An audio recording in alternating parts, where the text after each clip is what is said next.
Hello, good morning, and welcome to today's Monday. A very beautiful day, very cold, and indeed, Abuja is beautiful whenever it comes to this period. My name is Nuhu. Today, we are going to be looking at a major issue just of recent. The president suspended the removal of fuel subsidy. During that period before the suspension, everybody seems to be more concerned, right from 2021 to this particular period, because of the fear. Despite the fact that the inflation rate is very, very high, people are concerned about if the removal is implemented, definitely so many challenges are going to face Nigeria. As a result of that, the NLC planned a nationwide strike.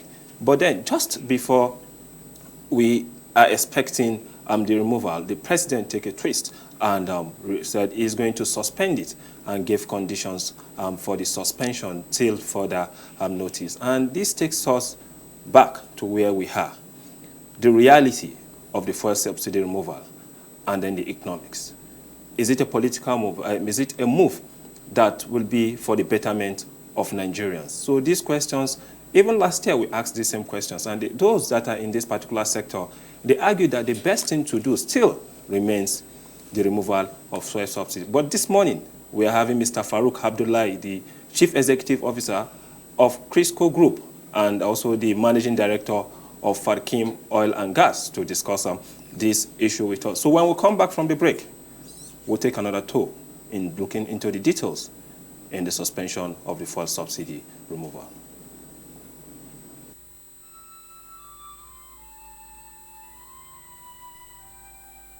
We are a nation blessed with people of diverse cultures, religions, languages, and opinions.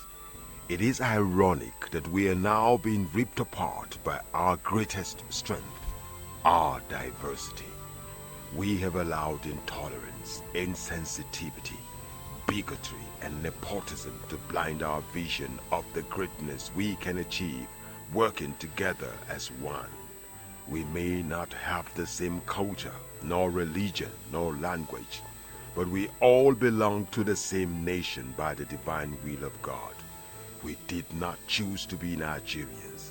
Nigeria chose us. This nation is our divine heritage, and if we open our eyes, we will realize that what divides us pales in comparison to what unites us. And by the comparison and conciliation of our differences, we will grow until our differences disappear. Our unity cannot be willed by mere declarations, nor do we get unity by ignoring the questions that beg for answers. We must celebrate our diversity and debate our differences without fracturing our unity. Our strength is not in our numbers, but in our unity, because even the weak become strong when united. Nigeria unite. This message is brought to you by Abuja Broadcasting Corporation, owners and operators of ASO Radio 93.5 FM Abuja, ASO Television Star Times Channel 127, Free TV Channel 507, and UHF Channel 38. Welcome back. Before we went for that break, I was able to establish what we are going to be discussing this morning. And as you all know, the implication of fuel subsidy removal and the cry by Nigerians that it is not the right time. But then when is it the right time to remove the fuel subsidy? The president has given his conditions for the removal. But then, as you know, despite the fact that the suspension is on for like a year plus before we can get a valid view of when to enact the removal of the fuel subsidy, we still have time to really discuss the post-decision of Mr. President in terms of the fuel subsidy removal, looking at the economics and the reality on ground. And just like I told you earlier on, we have Mr. Farouk Abdullahi. Farouk Abdullahi is the Chief Executive Officer of Crisco and Associate, and also the Managing Director of Farkim Oil and Gas. Mr. Farouk, good morning and welcome to the program. Good morning, Issa. Yeah, it's nice having you despite your tight schedules. You've always been one of our major guests and always giving us the best when it comes to issue of analysis on economic matters. Now It's we my are having, pleasure. yeah. Now we are having a major issue on ground, and that issue still stands on the fact that fuel subsidy removal. Most economists have argued that we just have to remove it for us to move forward, so that the money can be diverted into other sectors of the economy in terms of infrastructure. But then the pain or the reality on ground is that Nigeria seems not to be very, very happy that if you remove this fuel subsidy now, we already have an inflated economy. Cost of food, cost of services is on the higher. So why should there be the removal at this critical point? And you can see the president listened to the earnings of Nigeria and said he will suspend it till certain conditions are met. So now, for you now, how did we even started all this thing called fuel subsidy? Thank you, Isa. You started with a very good question, asking how we all started. Well, the fuel subsidy began in the 1970s, but it became institutionalized as a result of the promulgation of the Price Control Act by the then General Olusegun Obasanjo in the 1970s, precisely 1977.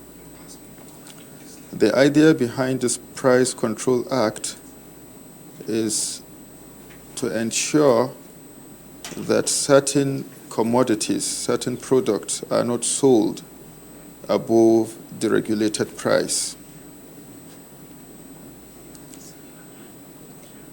After President Olusegun Obasanjo left power, President Shehu Shagari took over. He continued with the same plight, but tried to reduce the price of, he tried to increase the price of petrol subsidy. That was when the controversy behind whether to continue or not on the fuel subsidy all began. So it has been there for a while, and we are still living with it. And the whole idea is to ensure that Nigerians do not pay much or do not suffer the high rising price in the global oil market. Because it happened, the whole idea is to ensure that the government cushion the effect of high rising prices so that Nigeria will not suffer inflation at that time. Okay. Now, you've stated a very good preamble to what we are going to be discussing, because as you know, the basic of what we are going to be discussing today, while we are looking at the economic implication, we are also looking at basically the sociological aspect of it on ground, what the reality is all about. So why should there be subsidy removal? I know you've stated it earlier, but then in this particular case now, so many things have been subsidized in Nigeria, so why should there be subsidy for fuel, most especially? Well, let me fall back a little bit on the historical facts and statistics. From 2006 to 2018, Nigeria has spent over 10 trillion naira, which is around $24.5 billion in subsidy. Between 2019 and 2020, Nigeria spent well over 3 billion naira in fuel subsidy, while in 2021, Nigeria's also spent well over 1.2 trillion naira in fuel subsidy. So going back to also historical facts, let's pick 2018 for instance. What Nigeria spent on fuel subsidy in that year was over 2 billion, 2 trillion naira, but it budgeted only 1.5 billion naira on health. So that means a lot of money, a lot of funding that is meant to go into other economically viable activities are being spent in subsidizing consumption as against subsidizing production. And any economy that lean on subsidizing consumption will ultimately be living on a timing bomb as long as their revenue generation mechanisms are not improving gradually or even astronomically. So that is the same with Nigeria. Nigeria is spending a lot in this subsidy, which is supposed to last for a very short period of time, but a lot of issues have compelled it to get sustained over different administrations, which economically is cancerous to the country. You understand? So the whole idea, logically, simple common sense will tell you that once you are subsidizing consumption and not subsidizing production that will ultimately lead to the improvement in economic activities, then you are going on the wrong direction. So in light of this, many governments have seen the need to remove the fuel subsidies, but eventually there has been sabotage by different groups and different components in the country. Okay. Now in the past, just like you rightly stated, the government tried to remove them in the past, which you've rightly stated that many governments definitely in the past have tried to remove it. And one major thing that happened prior to the 2015 election was even the same issue of fuel subsidy removal. And people still believe that the first thing the president should have done after he won the election was even to remove it, despite the fact that he protested against such policy. Do you see the move of still suspending the removal as a better decision pending next 18 months? Well, the first question you ask has to do with whether previous administrations have attempted the removal of fuel subsidy or not. As I told you, the attempt to remove fuel subsidy started since early 1980s when the price of oil began to drop. That was when Shagari took over. He reduced fuel subsidy by increasing the fuel price from 15.3 kobo to 20 kobo during his time. But even at that time, people do not really understand that the government is even subsidizing petroleum products. After Shagari left, Babangida took over, and Babangida tried to adhere with the Structural Reform Act as being laid down by the IMF, International Monetary Fund. Babangida increased the fuel price from 20 kobo to well over 36 to 37 kobo. People are of the opinion that this was what left Babangida to short-live his tenure as the president at that time, because there were a lot of protests against that move. A lot of groups were against that, and it put a lot of pressure on him. And that was what some felt is the main reason to him not staying long in office. After Babangida, the next attempt to remove fuel subsidy was during, I think, President Goodluck Jonathan in 2012.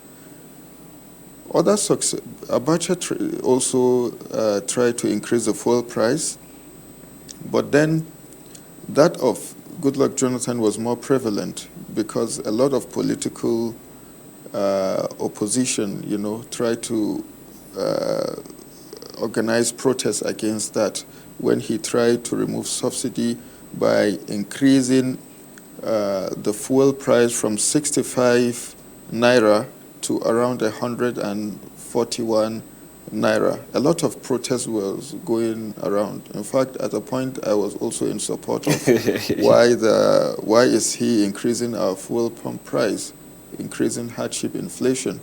But then when I get to understand the argument behind it, I see absolute logic and sense behind that. So after Goodluck Jonathan left, in 2015, when President Muhammadu Buhari assumed power, he equally attempted to remove fuel subsidy. He didn't see the need for that. And it saw to the increase of fuel from that time to where we are today, to 165 liter, to 165 naira per liter. Yes. You see, so it has been troubled also by a lot of opposition, a lot of criticism, a lot of people trying to contest on the decision to remove fuel subsidy. But in spite of the fact that it's a logical thing to do, even a layman can do the arithmetic to understand how logical it is to remove this fuel subsidy. The government have to borrow to service consumption, not production. So how sustainable will that be if the government keeps borrowing and borrowing and borrowing, considering also that economically speaking, we are more or less on a timing bomb. It can explode any moment because our debt profile keeps increasing year after year. So also the subsidy expenditure keeps increasing year after year. So what is the logic behind that? What economic derivatives are there? You understand? So the reality is that the removal of the fuel subsidy is the logical thing to do to salvage Nigeria out of its current economic quagmire. If we don't do that, we'll pay for the price. Either ways, we have to pay for the price. If the subsidy remains, we are still going to pay for the price. But what is the price like? You understand, it has a long-term, astronomically increasing consequence. If we are to remove the subsidy, from the other hand, what is the consequence? Inflation, as people say, hardship, because there isn't commensurate increase in the wages, also minimum wage, and a lot of things, But then, if you look at it, one of the major things the president said was that refineries definitely should be put in place, as in they should be working efficiently to provide enough fuel for consumption. But then, do you see the Dangote refinery as a major changer in this particular situation that we have when it is in full operation? Absolutely, the Dangote refinery will be a major changer. And also because it has the capacity, it is amongst the biggest in the world, after that of India, I think.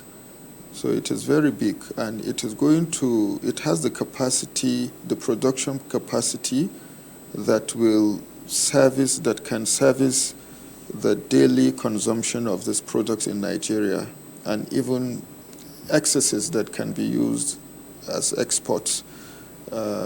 commodities. So it has, and I'm very optimistic when Dangote refinery is when it starts working, the narrative will change. And also modular refineries also, these are other areas that also the government need to revive.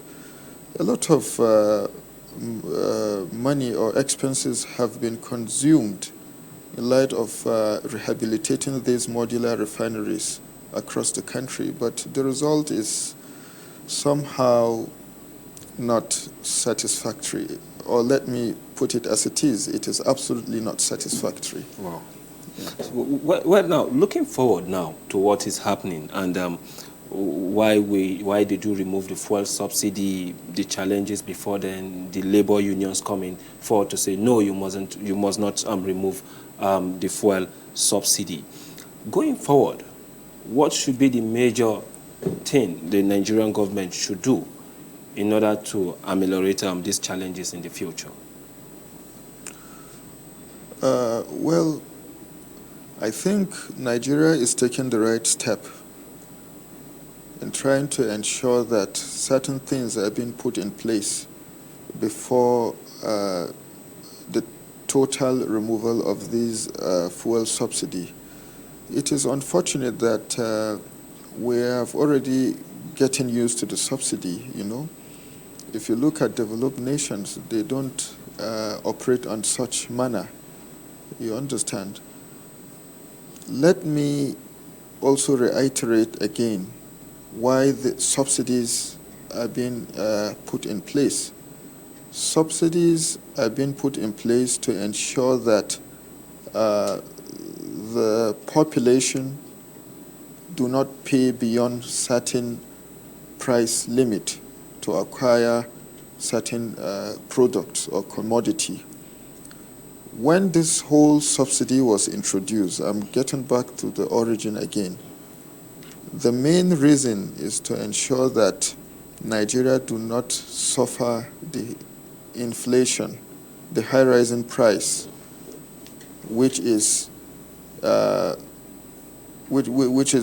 very likely due to the high rise in oil prices. It was all over the world that suffered that at that time. But what happened? Nigeria subsidized not only petroleum products at that time, it subsidized education, certain food items like milk and sugar were all subsidized.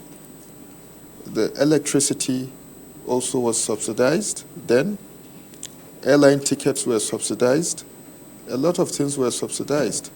But when Nigeria realized that, that is in the 1980s, when the prices of fuel now changed, Nigeria realized that we can no longer sustain these subsidies. All the other subsidies were immediately removed. But why is it that it's only the oil subsidy that isn't removed? So this tells you that there are underlying reasons to that. Which one of it is the political reason that is linked to that? You understand? Politicians try to create unnecessary rumor or mindset on the teeming population, on the poor Nigerians that, look, if they remove this subsidy, they are going to embezzle these funds, which is not the case. You understand? When Jonathan began removing the oil subsidy, he used the resources in infrastructure and education and health, which is a good thing. And I believe any right-thinking government will equally use that resources meaningfully. In fact, even if we limit the use of these monies that are meant to be used in subsidizing fuel, even if we used it in managing our debt profile, it is in the interest of Nigeria. And eventually, each and every Nigerian will feel the economic impact of it. You get it? So this is why it is totally logical to remove the subsidy.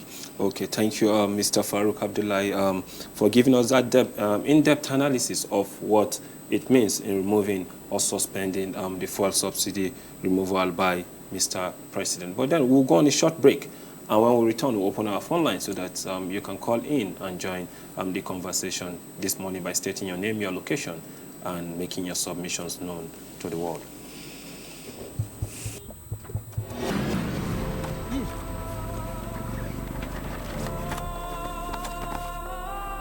Sir, can you please give us the permission to search you? You can go. Is this a movie? If it happened.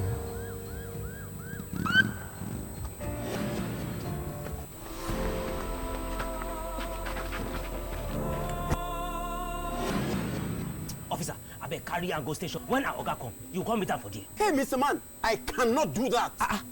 Tell your guy to come to our station when he returns. Am I in a movie? If it happen, Mama, please.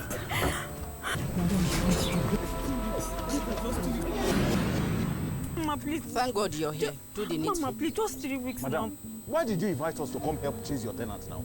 This is a civil matter now. Is this a movie? If it happen, If we follow The new police law. Welcome back. Before we went for that break, we were discussing the reality and then the economics of fuel subsidy removal. And that is done by Mr. Farouk Abdullahi, the Managing Director of Farikim Oil and Gas, and also the CEO, Christo and Associate. Discussing this issue, we try as much as possible to look at the history, how it all started, and why is it being sustained, and why are they calling for the total removal of fuel subsidy. And all through, Farouk Abdullah has given us from the beginning to where we are at this particular point. But one major question that I would like to ask Farouk Abdullahi this morning is, why is it bad to totally just remove it on a go instead of waiting? What is the implication? Why are oil subsidies bad economics? Thank you, Issa. Well, to begin with, the removal of fuel subsidy is long overdue. I told you earlier, it's something that should be removed since in the 1980s. But because there are a lot of interest that goes at the detriment of the economy, this interest has sustained it up to where we are today. To reiterate also, successive administrations have attempted the removal of this fuel subsidy, but it always becomes difficult to them. Why? Because a lot of forces are against that. And these forces, I told you, are political, interest groups or so. So these are part of the reasons why the subsidy removal is still where it is today. So there has been attempt over time. And it is about economics, no doubt. Even a layman will know that. Considering our debt profile, what is our debt profile today? And what has it been over time? And what is the trend over time? It keeps increasing. You can't keep borrowing to service consumption. It will lead you to it will lead to zero productivity. So it is totally illogical to do that. And secondly, using the subsidy monies in investing in other productive activities will spur economic prosperity in the country. Nigeria will have more relief, rather than giving relief to the population by paying less in fuel, you can give them relief in ensuring that they contribute towards the productivity in the economy. They will earn more income to purchase or to buy or to be able to buy the petroleum products or the fuel. So it is really about economy also. And it has also, the subsidizing of this fuel have also do away with the competitiveness of, in terms of other energy sources. We have the renewable energy. Because government is subsidizing the fossil fuel, nobody is having much more keen interest in the renewable energy, which is something that the world is looking onto. There's the issue of the global warming, issue of climate change. The more we keep consuming this fuel, the more it is subsidized, the more we keep consuming it, and the more it depletes our ozone layer, invariably leading to global warming. And when global warming happens, it affects agriculture. It affects every aspect of our lives, not only economy, even our biological lifestyle. It gets affected. And a whole lot of effects. So indirectly, it has economic consequences that can be quantifiably felt if we keep on going with this trend. And also, how many people are using the fossil fuel? How many people are motorists? How many people are consuming this subsidized product? Because whenever argument is raised, we always speak about the poor. The poor. Who are the poor really? How many really poor people are using motor vehicles? I will say that they mostly use public transport. So rather than subsidizing the fuel, for the for the wealthier Nigerians, let me put it that way, it is better to subsidize public transportation. You understand? Build more rails. Provide discounted transportation. That the poor or average Nigerian will felt the impact more, rather than just focusing on the fuel aspect. And the whole issue of linking the fuel subsidy with inflation, I think, remains contestable. It is just something that we psychologically think of that will be the repercussion, that if the subsidy is removed, inflation will increase astronomically. Bring out the figures ever since fuel subsidy is removed. Compare it with that of the inflation. Is there a corresponding increase in inflation due to the removal or due to partial removal of subsidies over this time? The statistics will tell you. You get it. So it is just an impression, in my own opinion, that people build up, you understand, which logically you might say it makes sense. But then practically, is that the case? So this brings about questioning a lot of aspects of the economy.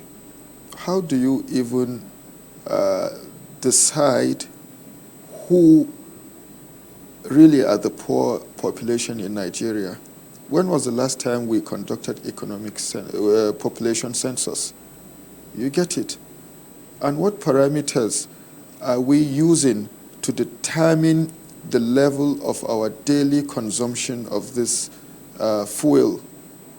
There has been discrepancies over time. If you look at historical records, there used to be times you will see NNPC will declare the daily consumption of oil product as this, while PPPRA will declare another figure, DPR will declare another figure.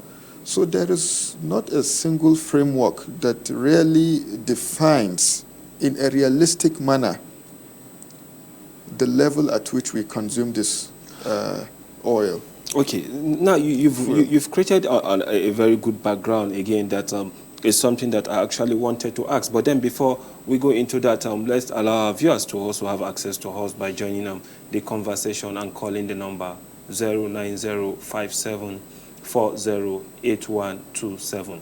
I'll take that again, 09057408127. You call, you state your name. Good morning. Location. Good morning.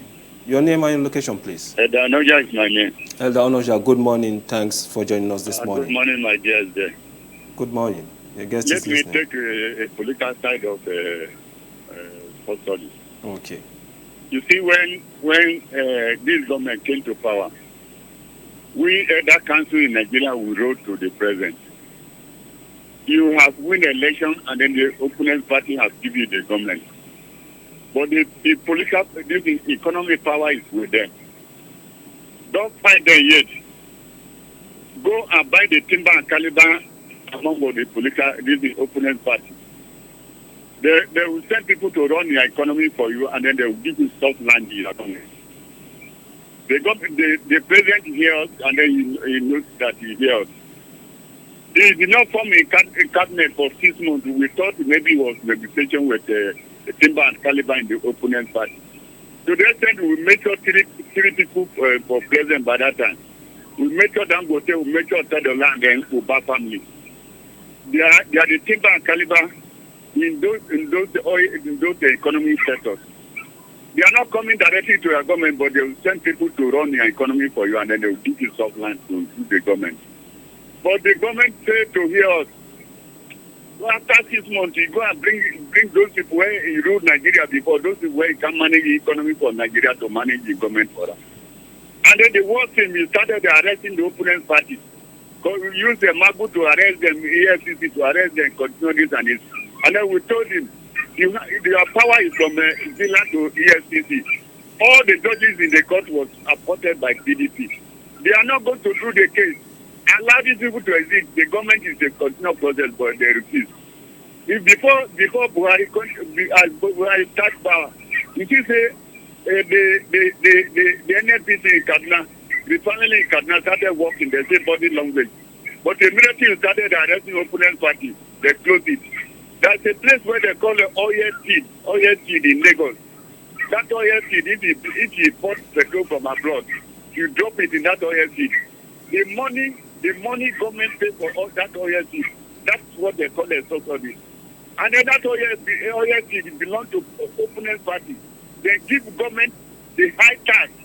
So the money the government has paid to that oil seed, that's why they get the subsidy. They have investigated the subsidy in National Assembly before. Where they report, most of the subsidy is that money they pay to that oil seed. And then that oil seed belongs to this opponent party. Magu started using Magu to begin to steal oil seed of those timber and caliber in Nigeria.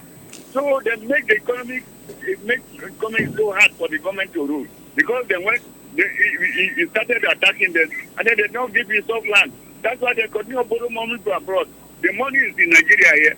They have the money, but they track it down because it was embarrassing them.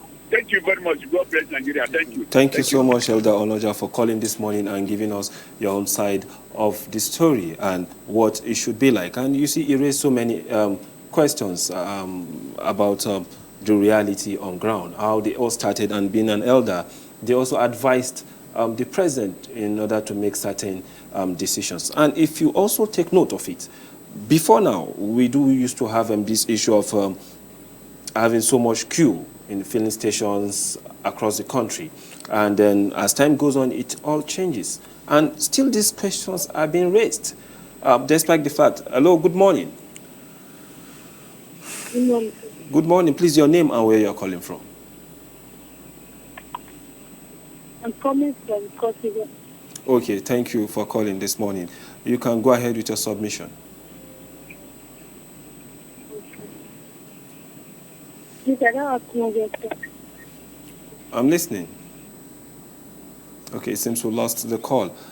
So Elder Onoja was able to bring out some of the challenges we used to have in the past, the advices they give to government, and then the kind of decisions the government make at the end of the day seems not to be in tandem with the advice given. Now, during this issue of fuel subsidy during that Jonathan period, the government gave people money to import this fuel. But still, Nigerians don't have fuel. We have queue. But now we've progressed beyond that. And we are having a situation whereby the issue of a rush to get the fuel is not much. Hello, good morning. Hello, good morning. We lost the call. So what's your take on what Elder Onoja said? Well, let me swiftly respond to the disposition of Elder Onoja. Some of the things he mentioned or he stated are the reality, while some are his own subjective opinion. Because I believe any serious government to begin with is expected to run the government to the best of their ability and in the interest of the people they are ruling. And I believe... Before you take that, let's get this caller. Hello, good morning. Good morning. Please, you can increase the volume so that we can hear you properly, and telling us your name and where you're calling from. We lost the call, so please, you can continue with your submission. So, first of all, the delay in constituting the Executive Council, it's something that people have been saying a lot of. People have been criticizing.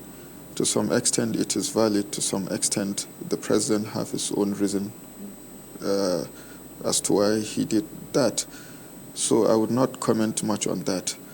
But on the issue that surrounds the oil industry is something that no doubt we must speak of the reality.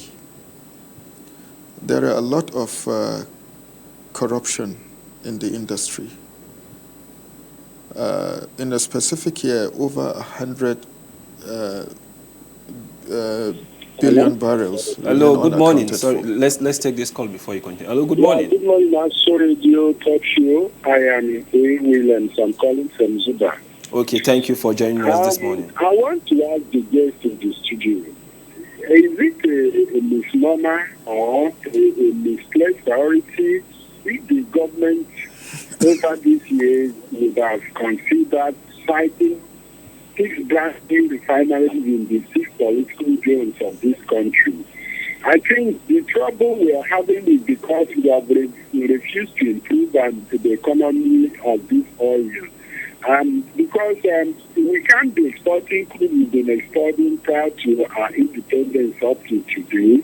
And one government comes in and says, and they steals a lot from us, and at the end of the day, we are still running around the same circle.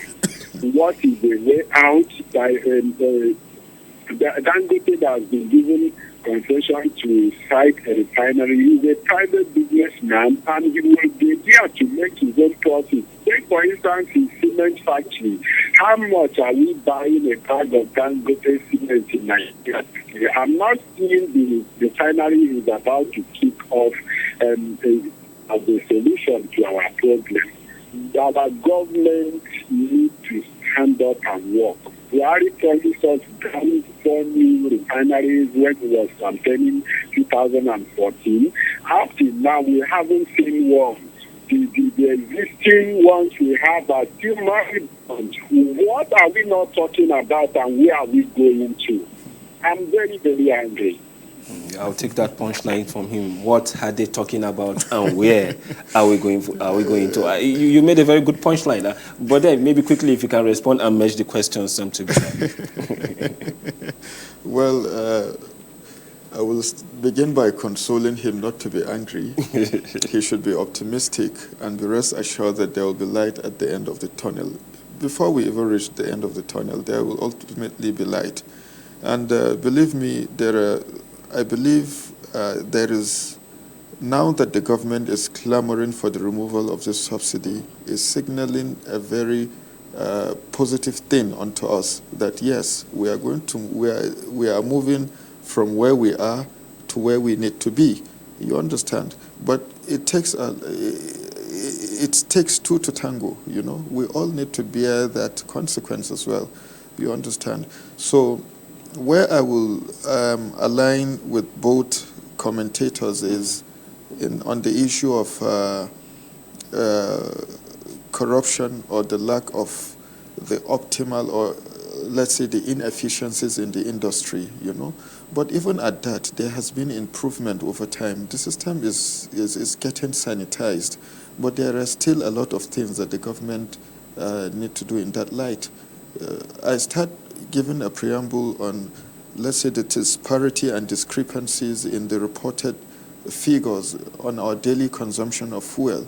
You know, it hasn't been coherent. It goes up today, it goes down tomorrow. And even before you continue, even just some days back, I think the House of Reps said they are going to set up a committee to investigate what is the production level of even our crude oil. Yes, absolutely, because there is no any laid down framework that determines how the consumption is. What are the factors that lead to increase in consumption?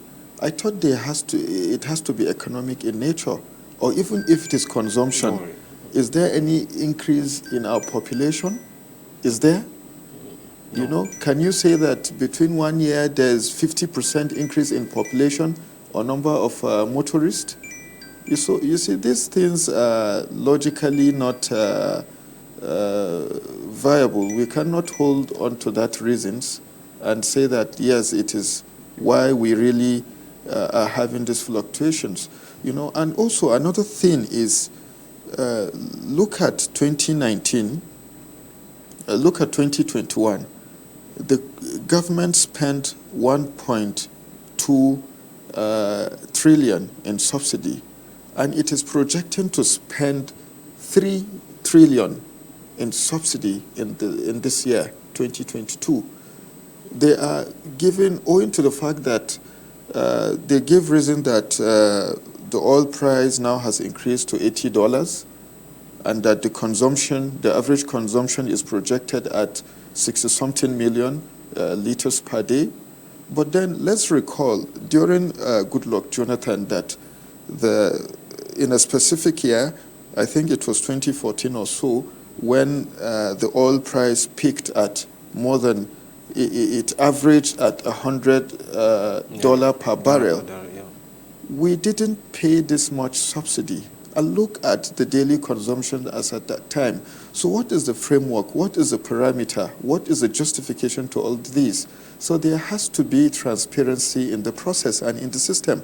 It is what is seriously lacking, you know. And only they are there, and we have to hold them accountable, to be honest. There has to be reason to that. There has to be public disclosure and transparency in how these figures are calculated and how these things are done.